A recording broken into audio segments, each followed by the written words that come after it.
周一祥談深入時事話題，我哋下半段嘅節目繼續討論我哋嘅教育制度，同埋今一次省政府將所有嘅 Vancouver School Board Trustee 開除晒呢件事情所造成對下一次選舉有啲咩影響呢？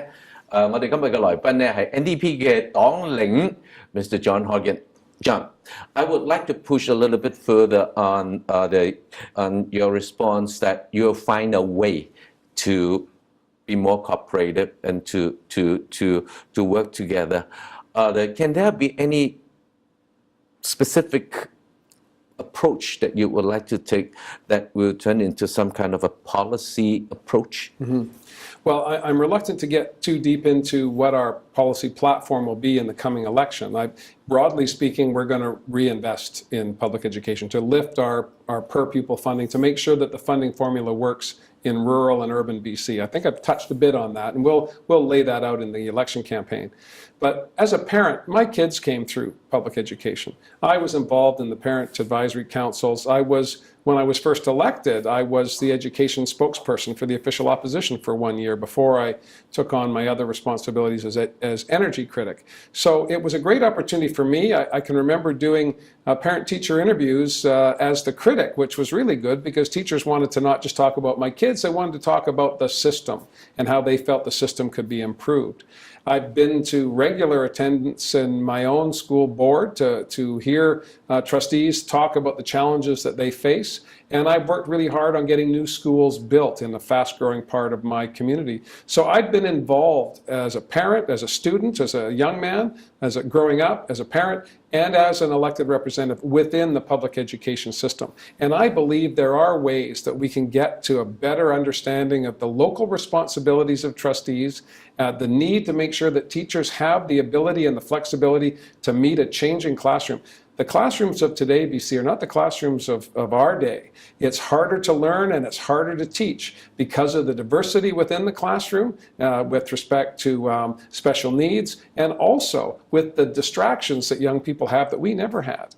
I mean, cell phones, everybody's carrying smartphones and they're playing Pokemon Go on the way into the classroom. It's not the same as it was when we played marbles at lunch recess and then came back into the classroom.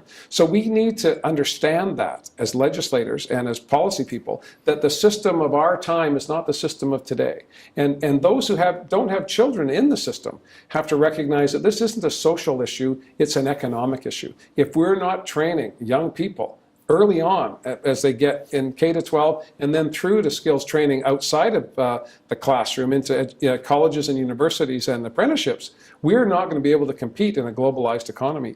It's fundamental that we invest in our children so that the rest of us as we age will have a young generation of workers and entrepreneurs coming forward to replace us. And that's why I'm so excited about the opportunity. I don't see that when I hear the BC Liberals talk about education. They say it's a cost, it's a drain, and it's something that needs to be managed rather than to be embraced and rejoiced. And that I think is the difference between me and them right now. Yeah.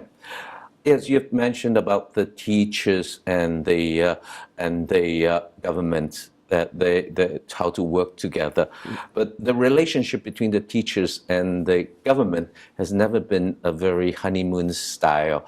And because of all the stakeholders together, among the stakeholders, the advocates, the activists is one major component. And in my own personal experience, I can't say it is universal, but they will never be satisfied. They will keep on pushing and pushing and pushing for everything that they want.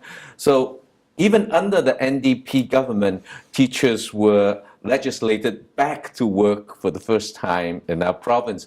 So can you share with us what level of confidence that you have as an NDP leader to be different from any other governments to make this relationship productive one? Well, there's a couple of things. The relationship has been strained for a long, long time.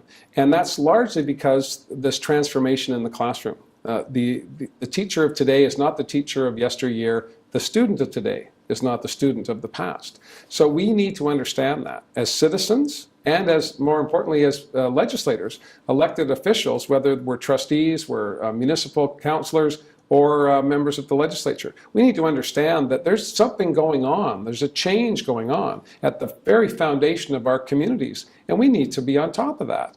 I think that that's what the public expects from government, is solve these problems. We elect you to go away and solve issues, not to pick fights, not to pit one against the other, but to come to a consensus. And we talked off air about my relationship with Mike Harcourt. What I learned from Mike when I worked with him when he was the premier is that everyone has a point of view. You have to give respect to get respect back. And if you sit down and you bargain hard in the public interest, you're going to get good outcomes. And that's what I hope to do. I believe that people of goodwill, if they genuinely understand that we want the best for our children so that our economy can prosper, I think if we start with that foundation, we can get good things done.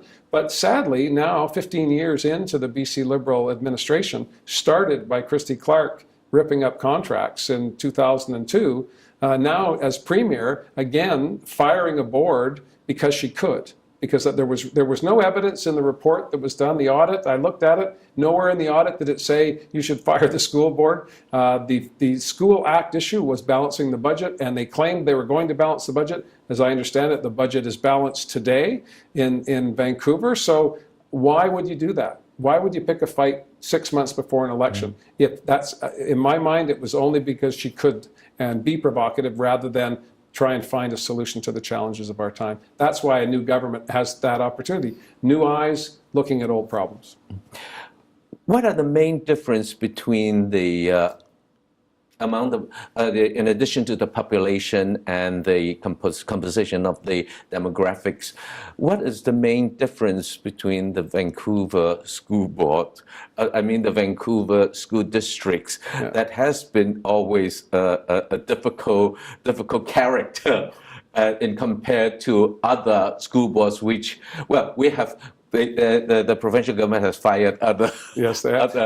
They fired the Vernon Shuswap School Board so, too. Yeah. In general, what difference that causes these kind of geographical or regional differences in education perceptions? Yeah. Well, the Liberals fired the Shuswap or North Okanagan Board this year. They fired the Cowichan School Board on Vancouver Island a few years ago. So this is not the first time, and I'm hopeful it will be the last, however. And I think what separates Vancouver from Surrey, for example, you've got two cities of similar size, one exploding with the need for new schools, which means new teachers' aides, people to help out in classrooms to make the system work. You need to build. And in Vancouver, where the population is flat or declining, you have these aging facilities. Some of the oldest schools in British Columbia are here, and of course, the center of the Lower Mainland in Vancouver. So what makes the two different, Surrey fast-growing, Vancouver in transition, is that Surrey's got one preoccupation: I need more schools. And that's what the council says, that's what the school board says, that's what the MLAs say.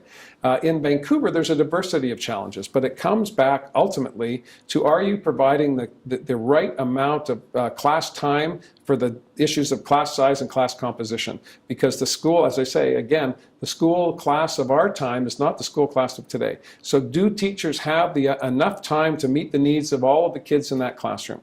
I told you my personal story. In my day, teachers had the ability to see in me more than I saw in myself, and they helped me get back on track. Teachers today don't have that time, and that's where kids fall through the cracks. And in fast-growing areas like Surrey, you see the gangland challenges. The shootings in Surrey and the gang activity is a direct result of kids falling through the cracks, not having teachers there to pull them back on track as I was able to. And you believe that increased funding is fundamental to change this and improve it? More people working with kids, which means more funding. We need to make sure that we have counselors in place. The tragedy in Abbotsford, the stabbings in Abbotsford recently, is an example of that. If we're going to deal with gang activity, if we're going to deal with mental health issues, we need to have counselors in place. We're letting counselors go rather than hiring more, and I think that's part of the problem. Funding is the popular issue. Well, the public funding for private school also a hard issue that has been debated years and years. Yeah. What is your stand on that? Well, I have a challenge when it comes to what's called the elite schools, the preparatory schools, getting public resources for to offset the costs of tuition. But then there are faith-based schools, whether they be Christian, Sikh, or any other faith. And I think those are conscious choices that parents are making because of their beliefs. And I want to make sure that when we are looking at funding our public system, we're taking into account that there are people who are making a conscious choice for religious reasons or ethnic reasons to put their children in a particular school. I have a lot of difficulty subsidizing wealthy people putting their children in elite schools because they can afford to do it. I don't think the public should be subsidizing that. But ultimately, the funding formula for public education is going to be my preoccupation. We need to make sure our public schools have the resources they need. That's my highest priority, and that's what I'm going to focus on during the campaign. The debate between public and private will rage on, and I will be doing my level best to manage the various components of that going into the campaign and afterwards. So it's not totally against public money going to private school, but is it fair to say that you tend to distinguish between the different categories of private schools? Absolutely. But how do you maintain that fairness? Well, and we're going to look at that when we form government. But for me, people making a choice based on their faith is a choice that they're making that should be supported by their child deserves the same level of funding as a child in the public system. People making a choice to send their children to elite schools, St. George's, for example, an elite school, a preparatory school, or St. Michael's in my community in Victoria. Those are conscious decisions that are based on what they believe are economic imperatives, and I don't think the public, the Treasury should be subsidizing those students. I feel strongly about that, but I also want to make sure that people who make a conscious choice for faith-based reasons to put their children into a system that would be funded by the public as well as by themselves, I think that's fair comment. Well, thank you very much, John, today for coming to our show.